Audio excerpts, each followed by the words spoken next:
Brian Hoagley is with us, former cybersecurity leader for the Defense Department and the CEO founder of SideChannel. Brian, it's good to have you. In everyday life and business, we're all trying to assess our risk. What is usually our most vulnerable device? Thanks for having me, Chance.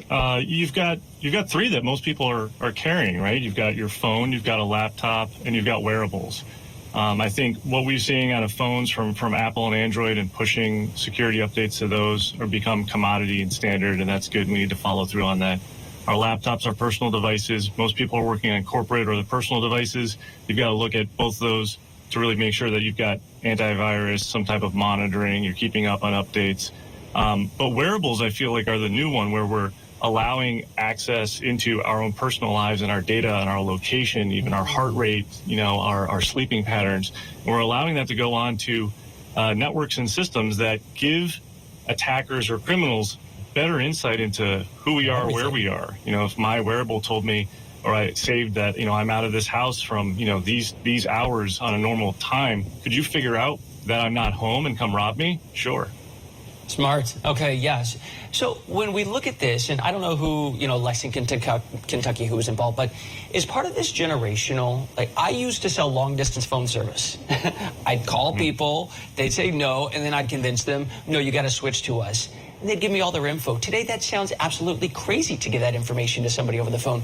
Are security issues sometimes, like, age-sensitive? I don't think they're age sensitive in the sense of, how old a person is, if they're more susceptible. Look, I taught my mother and my father common standard cybersecurity practices that they have no problem doing. They're in their 60s. So I think it's more of generational, or even just a lack of leadership in some of these organizations, or our own ability to see what needs to be done for security. I don't think it's so much attached to age. There's more that can be followed if we really kind of follow through. Like you said, most people are used to having a phone call and being, oh, that person who's calling me is probably good. Mm-hmm. Now we have to do exactly what that woman from the BBB just said.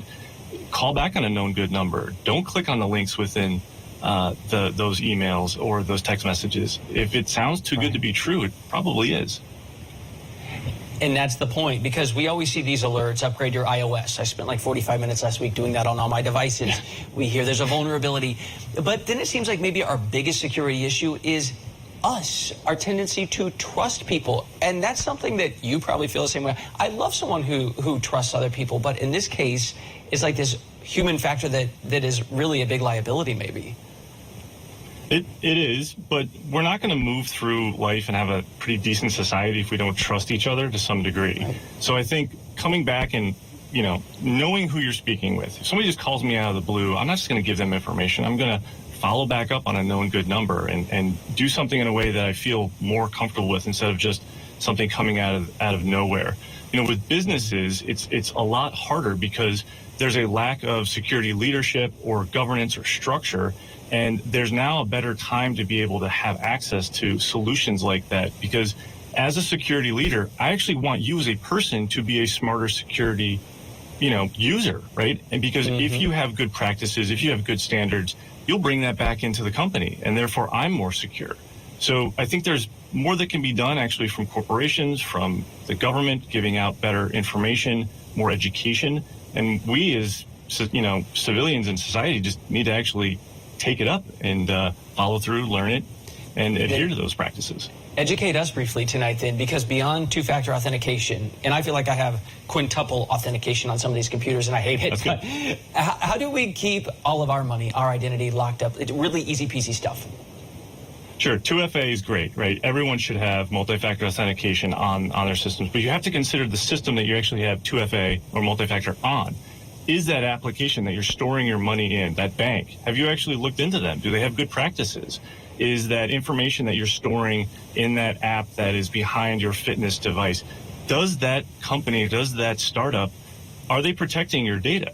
It's one thing for us as users to protect our own access to that data, but is the infrastructure on the back side of that's making that available, is that actually secure? So you sometimes just need to do some due diligence on who are you actually buying from, where are you actually placing your trust. It's not just in that front door. Yeah. To bring up, here's an old school callback, trust but verify. I think, yeah, I get what you're saying. All right, you'd be a hard one to sell long distance phone service to, but I could have won you over. I could have won you. Brian Hagley, good information. Thank you. Coming up, Inspire.